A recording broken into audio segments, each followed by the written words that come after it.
And he's been a Second Amendment activist for more than 20 years, almost as long as I've been alive.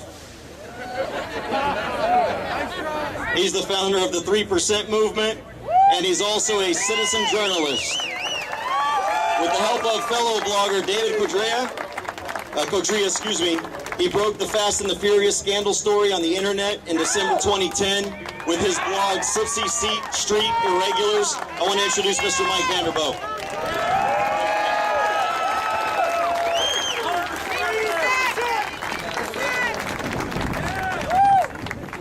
You'll have to bear with me here. I'm not very good at this speech and stuff. I have to write my speech and then read it. But as he said, my name is Mike Vanderbough, and I'm from the great free state of Alabama, and I'm a 3%er. This is not the first time Alabamians have come to Texas in her hour of need. There's an Alabama flag hanging in the building behind me there, marking the sacrifice of Alabamians here at the Alamo. Yeah. But that was the least of my state's losses in your War of Independence.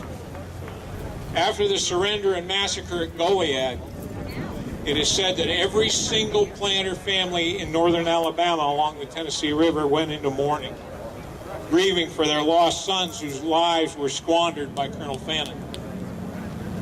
Alabamians have since then been a little more than skeptical about Texas colonels. But for myself, I expect to make it back to Alabama in one piece, although I suppose that's up to the city leadership of San Antonio. Well, for those of you who don't know me, if you need to pigeonhole my politics, I consider myself a Christian libertarian. I believe in God, free men, free markets, the rule of law under the Founders' Republic, and that the Constitution extends to everyone regardless of race, creed, color, or religion.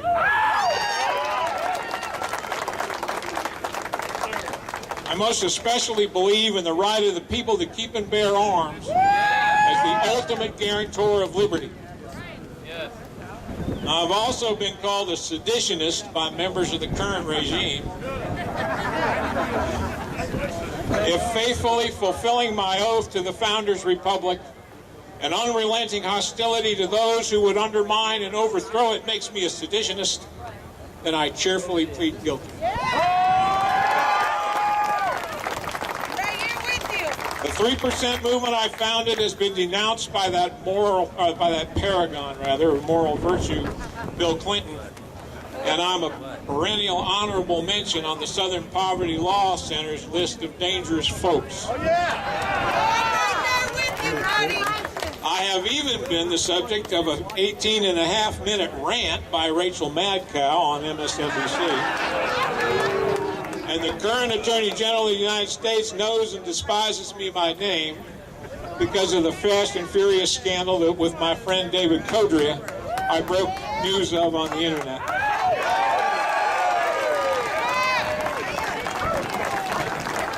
Eric Holder would not be surprised to know that the feeling is mutual. Now, the Coalition to Stop Gun Violence calls me an insurrectionist because I don't believe, as they do, in a government monopoly of violence, but rather in a literal interpretation of the Second Amendment as a bulwark against tyranny. Well, as my friend Kurt Hoffman says, it is better to be despised by the despicable than admired by the admirable. And I suppose today will only reinforce my enemy's opinions of me, but I think I can bear the burden. But as you can see by my hat, I've also been forced by circumstances to be a smuggler. You see, the current spate of citizen disarmament laws in states like Colorado, Connecticut, Maryland, New York has led me on a campaign to resist, evade, defy, and smuggle in opposition to those laws. Now this is my specialty, a 30-round standard capacity magazine. Stewart. So far, my friends and I have broken the laws regarding those in 3 states. And we intend to do it in every state that bans it. We don't smuggle for money. We give the magazines away to people who have committed no crime, save the ones that these state officials, these petty tyrants, have created. So am I a lawbreaker? They certainly think so. They're lawbreakers. But it is an established principle of American jurisprudence that an unconstitutional law is null and void. Right, yeah. So I suppose one man's criminal is another man's freedom fighter. Now, this same principle was at the center of the civil rights movement in the 60s, as was the concept of armed civil disobedience and the right of self-defense against uniformed criminals acting out their prejudices on the innocent under color of law. Few, however, know this part of our history. Raise your hands if you've ever heard of the Deacons for Defense and Justice. How many of you ever heard of the Deacons? Not very many. The Deacons formed black self-defense militias made up mostly of veterans of World War II and Korea, often carrying the weapons they had smuggled back from the wars. And they protected the advocates of nonviolent resistance. It's ironic, huh? We've all heard of Martin Luther King's Gandhian principles, but few know that when he came to my adopted hometown of Birmingham, Alabama, he slept soundly and safely because armed men like Condoleezza Rice's father guarded him with firearms in their hands and determination in their hearts. The Deacons were the 3%ers of their time and place. And like the Deacons, we 3%ers are here today not to break the law, but rather to reinforce those laws against those who would force an opinion-driven agenda as punishment upon the law-abiding under the mere color of law. 3%! The concept of the 3% harkens back to the Revolution, when, as best we can determine, only 3% of American colonists actually took the field against the king. They were actively supported by perhaps another 10%, with a further 20% approving, but merely acting as cheerleaders from the sidelines. Likewise, a third of the population supported the king, and the final third blew with the wind and took what came. Today, this third is watching Dancing with the Stars and gossiping about the Kardashians. Some things never change. The lesson of our revolution, as relevant today as then, is that history is made by determined minorities. For good or ill, this has been true throughout the ages. The founders were such a determined minority. So too are the people today who are determined to subvert and overthrow the founders' republic and replace it with some supposedly benevolent collectivist board. To those people, the 3% of today declare, we will not disarm. No! You cannot convince us. You cannot intimidate us. You can kill us if you think you can. But remember, we'll shoot back.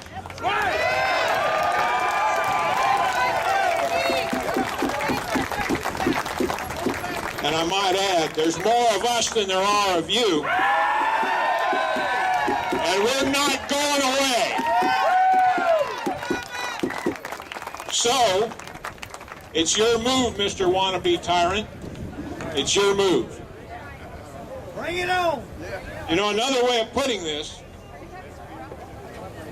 is that when democracy turns to tyranny, the armed citizenry still gets to vote. This is not sedition. This is not insurrection. It is a philosophy that the founders embodied and would endorse today. The men who died at the point of Mexican bayonets behind those walls would endorse it as well. They sure would. This philosophy does not even constitute revolution. We don't want to overthrow the government. We simply want to restore it to the founders' model of what a republic should be. It is that determined minority of so-called progressives, the statists, the collectivists, call them what you will, who have spent the last century waging a quiet revolution against the Constitution and the rule of law embodied by the Founders' Republic. Thus, if you wish to be precise, we are the forces of counter-revolution to the collectivist revolution. We are indeed the forces of restoration. And whether we can restore the Republic remains to be seen. I know of no example in history where a republic so corrupted, so undermined by its internal and external enemies, has saved itself from bloody collapse. So it remains to be seen. But I do know we must try. That's right. There is abroad in our land the growing thought that America is now, in fact, two countries sharing a common border and mostly a common language, but divided along the answer to this question: does the government serve the people, or do the people serve the government? They serve us. They work for us. They should serve us. Now, Mika Brzezinski of MSNBC recently reinforced this idea when she accused your Senator Ted Cruz of not being loyal to or caring about, quote, the country. Oh, crap. Now, it's apparent to me that Ted Cruz is in fact loyal to my country and to his, which is the Founders' Republic. Yeah. It is equally apparent that Mika Brzezinski does not see him as loyal to her country. She believes that people should serve the government. Ted Cruz and the rest of us, and I'm sure all here, answer the question differently. He knows the Now, truth. this is not a question whose answer can be finessed, compromised, or negotiated. It is either one or the other. It is either the answer of individual liberty or that of the collectivist board. It cannot be both. It cannot be part of either. Now, for our part, we'd be happy just to be left alone. There you go. But the collectivist impulse, the tyrannical appetite, cannot be readily denied by its practitioners. It is an addiction for which there is no easy 12-step program. And those who possess this insatiable appetite for other people's liberty, property, and lives can only be deterred by the compelling and credible counter-argument that such appetites come with personal consequences for them, consisting at the least of a bad case of indigestion and, if necessary, broken teeth. So, are we irrevocably two countries and not one? One country. We are here today to test that theory. We are here today to learn whether we are two countries or still one, united and indivisible under the Constitution and the rule of law. And I might add that we have the officials of San Antonio to thank for that. Amen. When San Antonio enforces its leaders' political opinions under color of law, and I'm talking to you, Mr. Police Chief,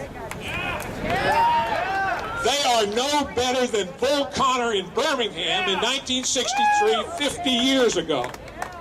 What we have seen here in this city of the Alamo is not law enforcement. It is agenda enforcement under the color of law, which is itself illegal and unconstitutional. When Police Chief William McManus is quoted as saying that he doesn't care what Texas law is, he is declaring himself to be the modern-day Bull Connor. I hope he wears the name with pride. I'm sure it'll get him an invitation to the next Democrat Party convention. Now, I am shamelessly lifting this next observation from my good friend Bob Wright of New Mexico, who's here today. What is it, Barack Obama's fond of saying, let us be clear. Obama been lying. Our constitutional rights are not subject to the anti-firearm neuroses of our liberal neighbors or those of nervous public officials.